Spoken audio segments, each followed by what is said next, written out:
Production. I don't get that at the UN every day for some reason. I don't know. What's going on? Thank you, Charlotte. Let me begin by recognizing the leadership of Haaretz and the New Israel Fund for co-hosting this conference, as well as the range of Israeli officials and Knesset members in the audience this afternoon. There are many officials. I also want to recognize PLO Secretary General Saab Erekat. And it is an honor to share the stage this afternoon with Ayman Odeh, leader of the Joint List.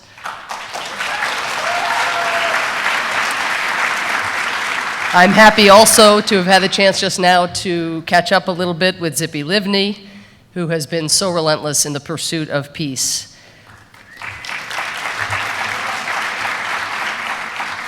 Lastly, to all of those celebrating, I'd like to extend wishes for a happy Hanukkah.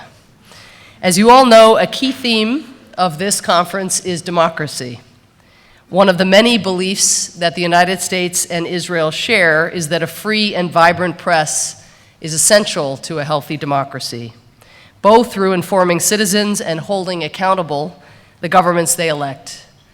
As Thomas Jefferson once famously wrote, "Were it left to me to decide whether we should have a government without newspapers or newspapers without government, I should not hesitate a moment to prefer the latter."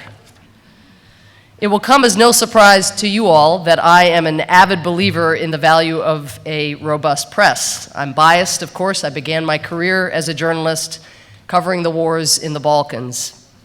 But if anything, my appreciation of the press's critical importance has only increased since I started working in government 7 years ago.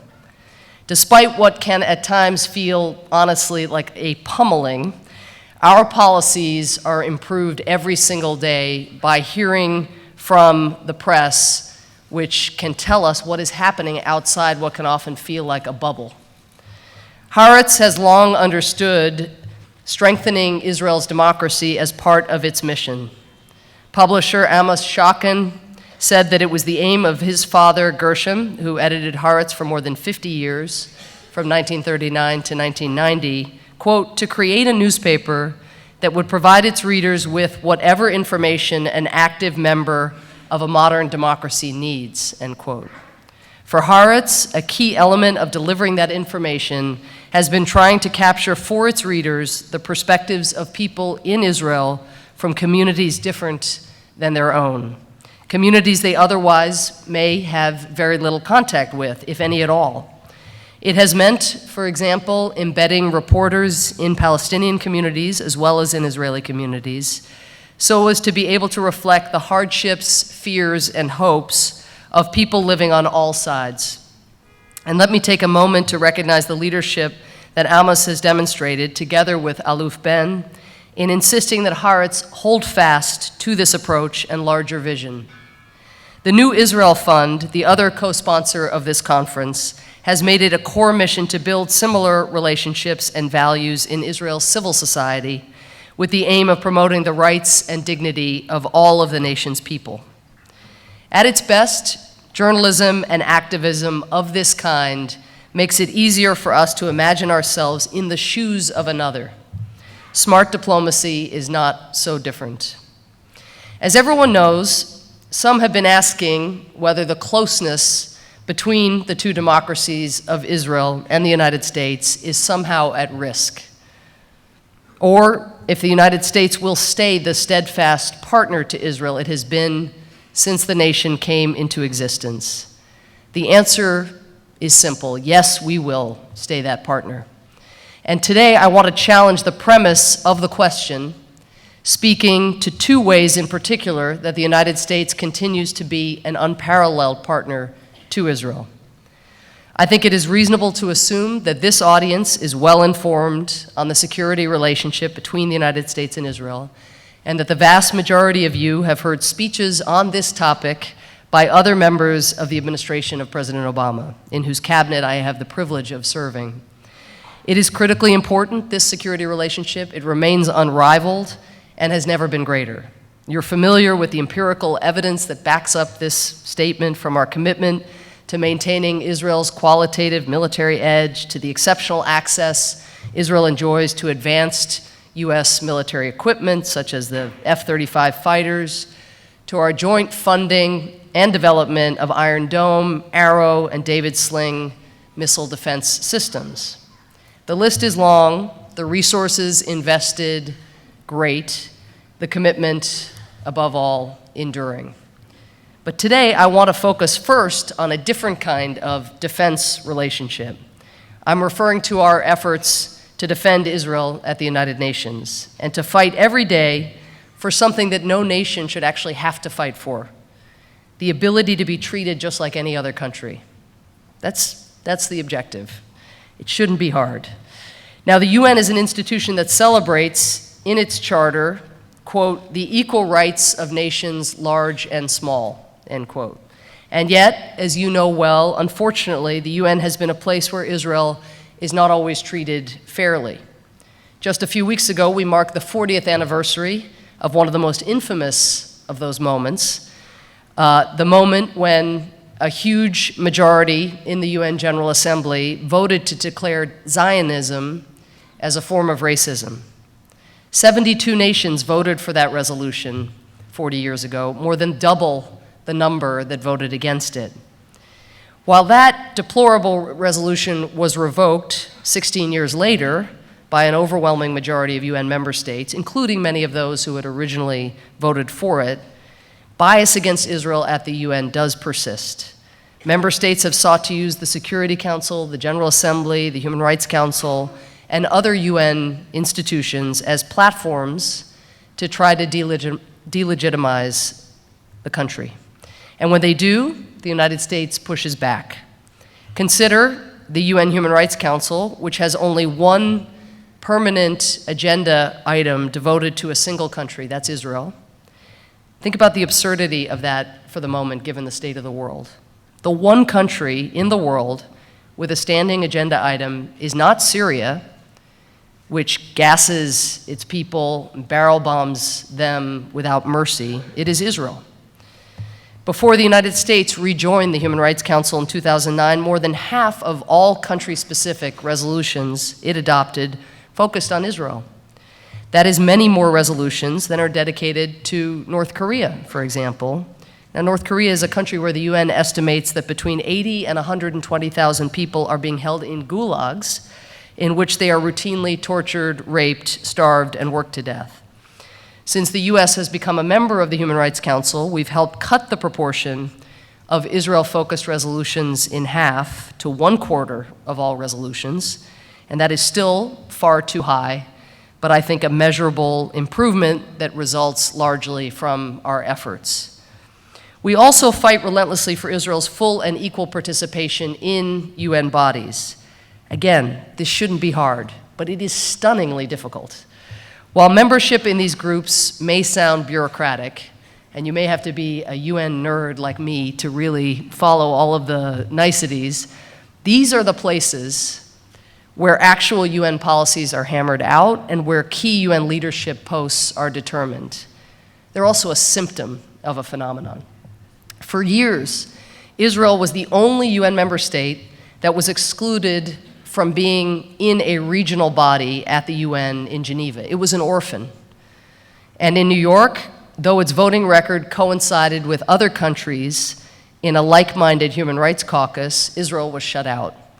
Ron Prosser, who until recently was the Israeli ambassador to the UN here in New York, replaced by Danny Danon, Ron and I were determined to change these aberrant facts once and for all. And we did. In January 2014, after a sustained full-court diplomatic press, we helped secure for Israel permanent membership in what's called the Western European and Others group, the group that the United States also belongs to. In February 2014, we secured Israel's membership in that like-minded human rights caucus from which it should never have been excluded. Just this past fall, we have secured Israel's inclusion in the Committee on the Peaceful Uses of Outer Space. COPUOS, for people interested in the acronym. COPUOS.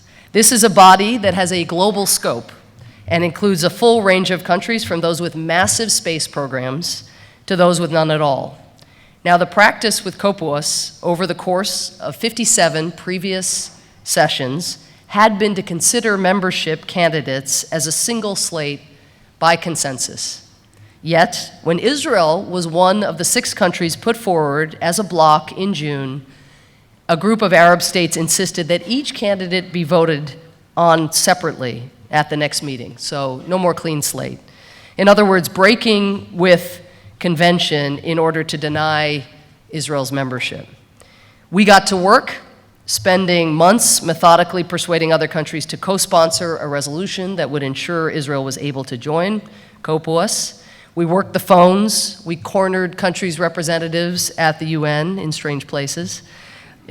US ambassadors around the world made the case in nations' capitals, and last week, 155 countries voted for the bloc of 6 new COPUOS members, including Israel.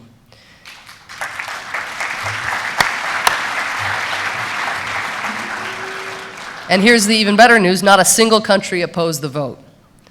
Lest anyone think for a second that US support for Israel's equal treatment is limited to planet Earth. It's not. It's intergalactic. Why does the United States fight so hard for Israel's equal treatment at the UN? I'd give you 3 reasons. One is that given the equal opportunity to contribute, Israel has shown time and again how much its contributions can benefit the UN and the world. There's a lot of suffering out there. People need help.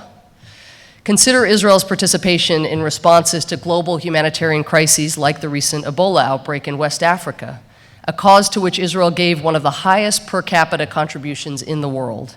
At the same time, it delivered critically important mobile Ebola treatment units to the most affected countries, which allowed victims to be treated in isolated areas. Or consider its rapid and outsized response to the devastating 2010 earthquake in Haiti. With US logistic help, Israel deployed an entire field hospital and 200 personnel within 4 days of the earthquake. That's not something a lot of countries have the capability to do. Why on earth would anyone in the international community want to stand in the way of such efforts? The second reason we fight for a seat at the table for Israel is because we recognize that efforts that seek to delegitimize Israel actually end up delegitimizing the United Nations. The world's crises demand a credible and effective UN, but the UN gives itself a bad name when it fails to practice the principle of equality and non-discrimination that it preaches.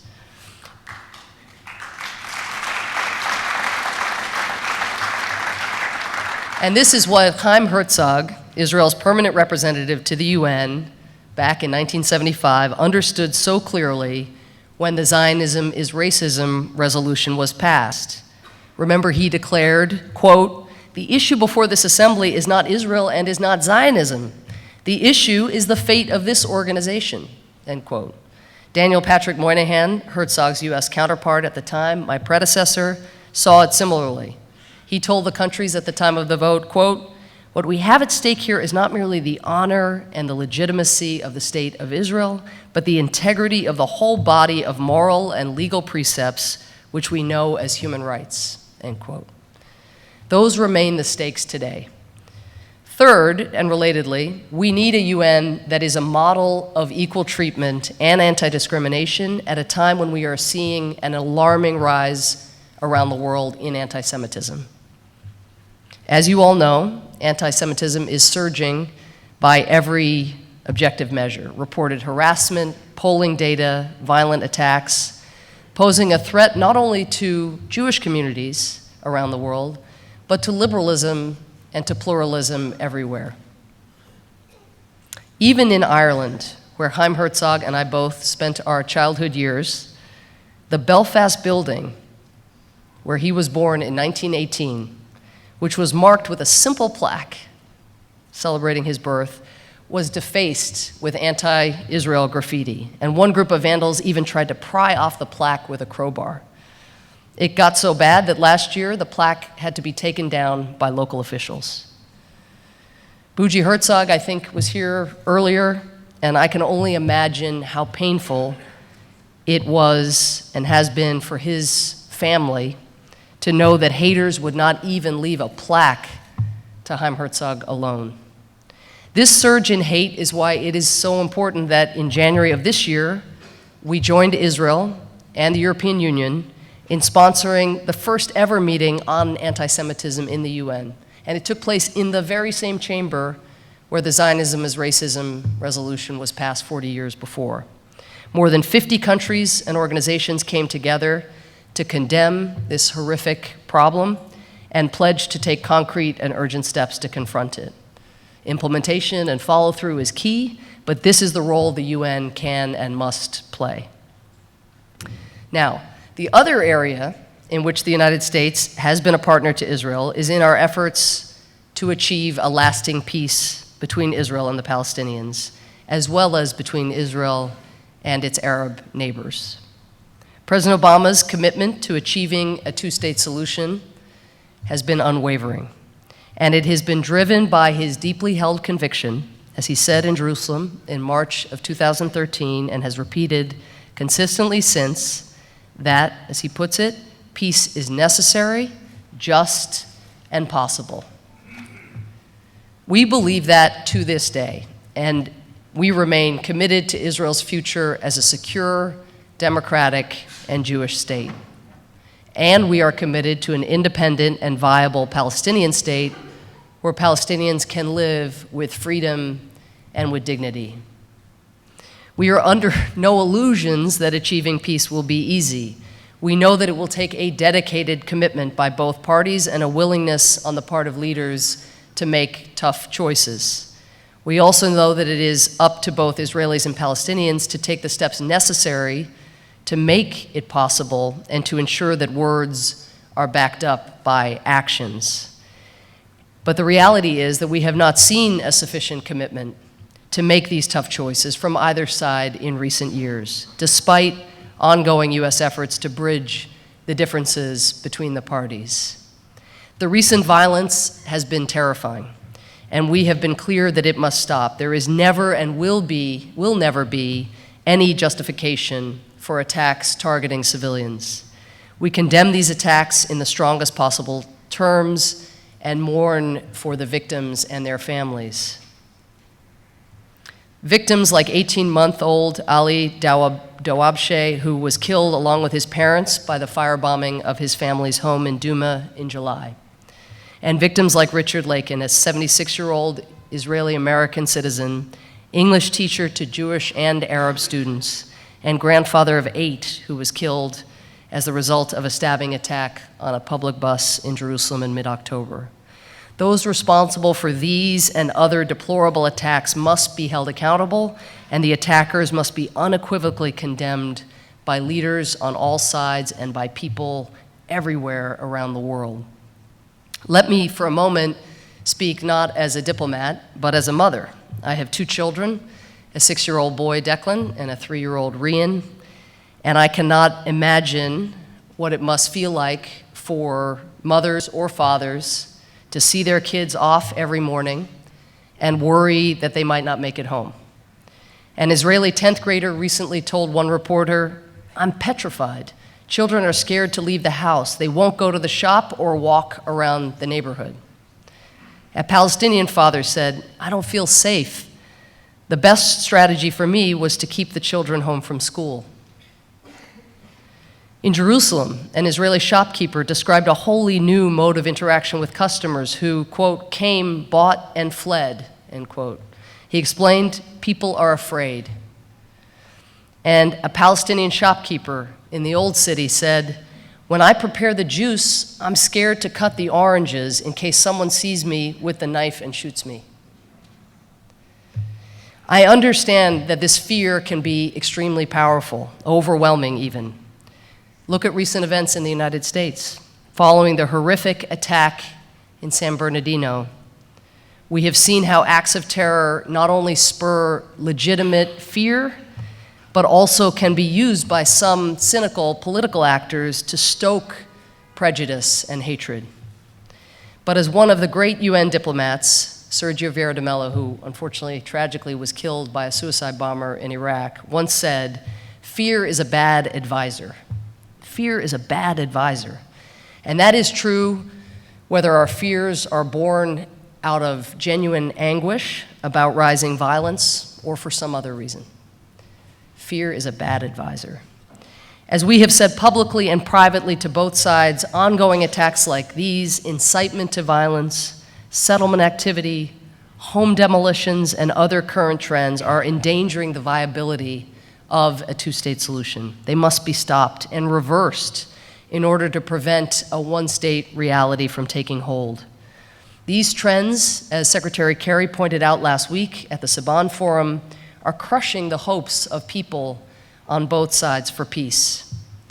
We've also made clear that Israel not only has the right but the obligation to defend its citizens. We have called on the Palestinian leadership to do everything within its power to combat incitement and to publicly condemn terrorist attacks, improve governance, and continue building institutions. And the Obama administration has worked hard to press the parties to find a way to curb this violence. We continue to stress the critical importance of exercising restraint, refraining from inflammatory rhetoric, and taking steps to reduce tension. At the same time, continued settlement growth raises honest questions about Israel's long-term intentions and will only make separating from the Palestinians much more difficult. These settlements are no justification for violence, and we have been clear about that. But the US government has never defended or supported Israeli settlements because administrations from both parties have long recognized that settlement activity and efforts to change the facts on the ground undermine prospects for a two-state solution. At the Saban Forum last weekend, Secretary Kerry set out some of the tough questions that each side must consider at this difficult juncture. And since this conference's organizers have proposed that questioning be the organizing principle of the day, let me highlight just a few of them. The way they are answered will have profound implications well beyond Israel. For the Palestinians, how would ceasing security coordination and dissolving the Palestinian Authority, as some have suggested, advance the cause of peace? Wouldn't the Palestinian people suffer most if their leadership took such steps? Will boycotts and efforts to delegitimize Israel or efforts to pass unbalanced resolutions at the UN achieve dignity, security, and a state for the Palestinian people? For the Israelis, how would it benefit Israel if the Palestinian Authority were to collapse? Separately, how could Israel possibly maintain its character as a democratic and Jewish state were it to lack a Jewish majority and indefinitely maintain military control over another people? In addition to these tough questions, which Secretary Kerry mentioned last weekend, I would like to add just a few that we get here a lot in New York. What do we say to those in the international community expressing frustration with the lack of progress toward two states? Not to the people who are tearing down plaques in Belfast or who are quietly rooting for a third intifada, but to those who actually want to see peace, who wish Israel well, and who don't want to see another generation live through war and violence. Where do we point those people to give them grounds for hope? What is the explanation for continued settlement expansion, especially in areas that would have to be part of any Palestinian state? What concrete policies and actions can we point to by either side that are advancing prospects for a two-state solution on the ground? Now, there are some who've suggested that the act of asking such questions suggests an emerging rift between our two countries, but we don't see it that way. I think a genuine partner is candid about the tough steps that must be taken to achieve a shared goal, especially one as critically important to Israel's future as peace. When we say we believe peace is necessary, just, and possible, we mean it. We will never give up on that belief, and we will always be willing to do the hard work necessary to support making it a reality. More than 20 years ago, Shimon Peres said that peace is the no-choice option.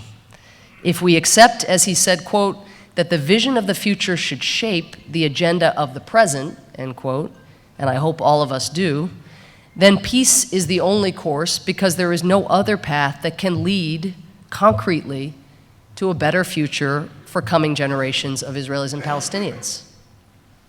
That is why President Obama has called on both sides to demonstrate in words and actions a genuine commitment to a two-state solution. It is why at the UN and in other international fora, we will continue to support efforts that will strengthen stability and security in the region, and we will oppose efforts that we believe would undermine a two-state solution. It is why we will continue to support the UN Relief and Works Agency, the UN agency that helps Palestinian refugees and to which the United States is the largest donor, while working to improve its operations.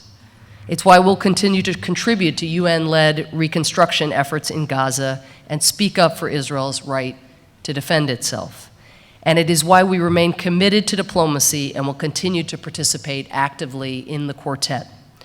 When the ministers who make up the quartet from the EU, Russia, the UN, and the United States met during this year's UN General Assembly in September in New York, they proposed immediate and concrete steps, including increasing Palestinian civil authority and strengthening the Palestinian economy, steps that would resume the transition envisaged by the Oslo Accords without undermining Israel's security.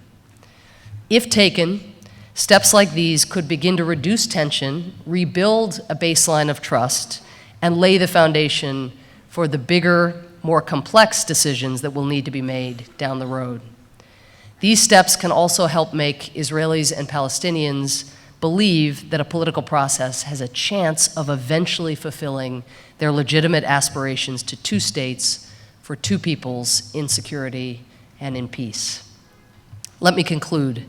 As you all know, we recently marked the 20th anniversary of the assassination of Yitzhak Rabin, who made the ultimate sacrifice in pursuit of peace. Few individuals, Israeli or Palestinian, have grappled with the immense and at times seemingly intractable challenges to achieving peace that Rabin did. To this day, we are awed by the brave and at times unpopular choices he was willing to make to lead his nation toward peace, and his ability to let his vision of Israel's future guide its present. Here is how he described the challenge facing leaders in his position when he accepted the Nobel Peace Prize. He said, "Our peoples have chosen us to give them life. Terrible as it is to say, their lives are in our hands. Tonight, their eyes are upon us, and their hearts are asking, how is the authority vested in these men and women being used? What will they decide? What kind of morning will we rise to tomorrow? A day of peace, of war, of laughter, or of tears?" We must ask the same questions of ourselves today and every day until we can finally build the peace that the Israeli and Palestinian people yearn for and so deserve. Thank you so much.